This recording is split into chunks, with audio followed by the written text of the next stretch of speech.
Hello,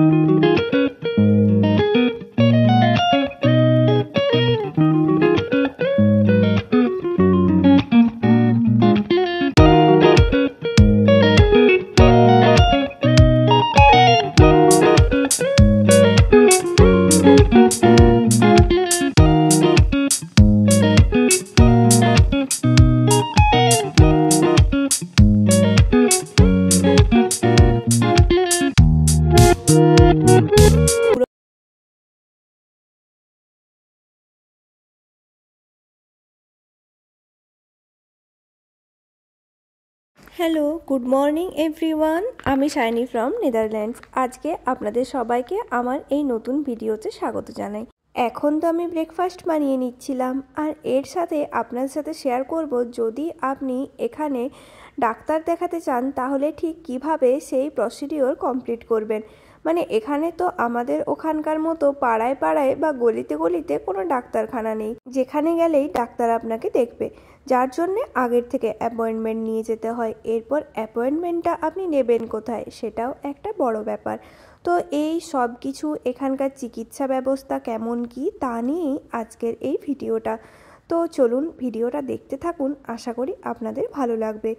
আজকে একটু দোকানে গিয়েছিলাম, আর যার জন্যে এই সুন্দর সুন্দর জিনিস দেখে চোখ ফেরাতে পারছিলাম না।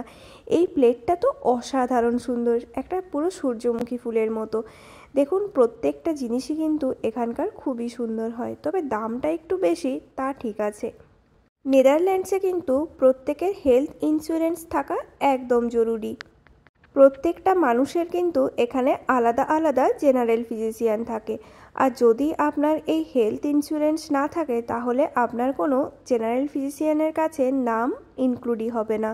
তাহলে আপনি কারো কাছে রেজিস্টার না থাকলে তার কাছে অ্যাপয়েন্টমেন্টও নিতে পারবেন না। তার জন্যে অবশ্যই একটা হেলথ ইন্স্যুরেন্স আপনাকে করে রাখতেই হবে। বেশিরভাগ চিকিৎসা সংক্রান্ত সমস্যার জন্য আপনার জিপি হলো আপনার প্রথম যোগাযোগের পয়েন্ট। যখন আপনি প্রথমবারের জন্য যাবেন তখন তারা আপনাকে এমনি জেনারেল, ধরুন জ্বর সর্দি কাশি হয়েছে তো প্যারাসিটামল এই টাইপের ওষুধ দেয়। যদি তারা মনে করেন যে আপনার তার থেকে বেশি কেয়ারের দরকার আছে তখন তারা সেই বিশেষজ্ঞ ডাক্তারদের কাছে রেফার করেন। তো প্রথমে তো জিপির কাছে অ্যাপয়েন্টমেন্ট নিয়ে যেতেই হবে। এরপর এই জিপিকে আপনারা পাবেন কোথায়? প্রথমে হেলথ ইন্স্যুরেন্স করার পরে সেই কোম্পানি থেকে বা অনলাইনের মাধ্যমে আপনি আপনার এলাকায় সব থেকে সামনে যে জিপি আছে তার কাছে রেজিস্টার করতে পারেন। ধরুন আপনার দাঁতে ব্যথা হয়েছে কি কোমরে ব্যথা হয়েছে, আপনি চাইলেই তাদের যে স্পেশালিস্ট তার কাছে যেতে পারবেন না। প্রথমে জিপির কাছ থেকে রেফারেলের প্রয়োজন। এরপর জিপি যদি রেফার করে তখন সেই ডাক্তার আপনাকে দেখবে। এইদিকে কিন্তু আমি কড়াইতে তেল বসিয়ে দিয়েছি, আজকে বানাবো চিকেন, আর যার জন্যেই এই চিকেনের প্রস্তুতিও শুরু করেছি। রান্নাটাও দেখতে থাকুন আর আমার এই ডাক্তারির গল্প শুনতে থাকুন। আপনি ফোন করে বা অনলাইনের মাধ্যমে জিপির সাথে অ্যাপয়েন্টমেন্ট নিতে পারেন, আর প্রত্যেকটা জিপির কিন্তু ওয়ার্কিং আওয়ার আলাদা আলাদা আছে। মানে তারা যে সব সময় অ্যাভেলেবেল থাকবে এরম না, ওনারা ওনাদের টাইম অনুযায়ী অ্যাপয়েন্টমেন্ট দেবেন। এই জিপির কাছে যখন আপনি যাবেন তার ভিজিট 10 থেকে 15 মিনিটের জন্য হয়, আর ওনাকে কিন্তু আপনাকে আলাদা করে কোনো পেমেন্ট করতে হবে না। এগুলো সব ওই হেলথ ইন্স্যুরেন্সেই কাভার করে। একদিন এখানকার হেলথ ইন্স্যুরেন্স নিয়েও আপনাদেরকে বলবো। চিকেনের জন্যে তেল পেঁয়াজ একটু ভাজা ভাজা হয়ে যাওয়ার পর জিঞ্জার গার্লিক পেস্ট দিয়ে দিয়েছি, এরপর চিকেনটাও দিয়ে দিই। তো যদি জিপির কাছে যেতে হয় তাহলে কিন্তু আগের থেকেই বেশ ভালো করে ভাবনা চিন্তা করে যেতে হবে যে কি বলবো না বলবো, কারণ টাইম খুব একটা বেশি থাকে না। আর যদি আপনার কিছু জানার থাকে তাহলেও ওই টাইমের মধ্যেই জিজ্ঞাসা করে নিতে পারেন। না হলেও কিন্তু আপনি ফোনের মাধ্যমে বা চ্যাটের মাধ্যমে এই জিপির সাথে কানেক্টেড থাকতে পারেন। ধীরে ধীরে তো আমি এরমও শুনেছি যে জিপির সাথে এতটাই বেশি মানুষের একটা বন্ধন তৈরি হয়ে যায় যে তারা মানে আপনি ফোন করলেই সে বুঝতে পারবে যে আপনার কি প্রবলেম হচ্ছে। মানে ঘরের লোকের টাইপের, তিনি মোটামুটি সবই জানেন আপনার হেলথ নিয়ে, আর তাদের কাছে কয়েকটা করেই পেশেন্ট থাকে। তার জন্যে তাদের কাছে আপনার হেলথ রিলেটেড যে কোনো ইস্যু খুবই ক্লিয়ার হয়। নেদারল্যান্ডসের বেশিরভাগ ডাক্তার কিন্তু ইংলিশেই কথা বলে, তবে মাঝে মধ্যে কিছু ডাচ বাক্য যদি জানেন তো সেটা খুবই সুবিধা হবে। এখানে আমাদের যে হেলথ ইন্স্যুরেন্স বা স্বাস্থ্য বিমা থাকে তা মোটামুটি আপনাকে অনেকটা অবধি কভার করে দেয়। তবে ধরুন বিশেষ কিছু থেরাপি বা কোনো প্রচণ্ড দামি ওষুধ যদি আপনাকে দিতে হয় তখন ওনারা এক্সট্রা চার্জ করেন, না হলে এতটাই পরিমাণে টাকা ওনারা এই হেলথ ইন্স্যুরেন্সে নেন যার জন্যে আর এইসব ছোটোখাটোর জন্য পেমেন্ট করার দরকার হয় না। এদিকে কিন্তু আমি আজকে শাক বানাচ্ছিলাম। পালং শাকটা সেদ্ধ করে ওই রসুন আর লঙ্কা ফোড়ন দিয়ে একটু নেড়ে নিচ্ছি, খেতে কিন্তু ভালোই হয়েছিল। এখানে আরেকটা বেশ ভালো জিনিস আছে, যদি আপনার কোনো মেডিকেল এমার্জেন্সির দরকার হয় তাহলে আপনি 112 নম্বরে কল করলেই সাথে সাথে আপনি একটা এমার্জেন্সির কিছু ব্যবস্থা পাবেন। এখানে দু রকমের বিমা হয়, একটা হলো মৌলিক স্বাস্থ্য বিমা যেটা সবাইকেই নিতে হবে, আর একটা হলো সম্পূরক বিমা। মৌলিক স্বাস্থ্য বিমাটা সব কিছু মোটামুটি কভার করে, তবে যেটা সম্পূরক সেটার মধ্যে সবই চলে আসে। তবে ন্যাচারালি এখানে প্রায় প্রত্যেকটি মানুষেরই ওই মৌলিক স্বাস্থ্য বিমা যেটা সেটাই থাকে। এখানে আসার 3 মাস পরেও যদি কেউ স্বাস্থ্য বিমা না করে তাহলে তাকে আলাদা করে কিন্তু ফাইন দিতে হবে। 3 মাসের মাথায় একবার ফাইন দিতে হবে, আর 6 মাস পরও যদি আপনি না করেন তখনও ফাইন দিতে হবে।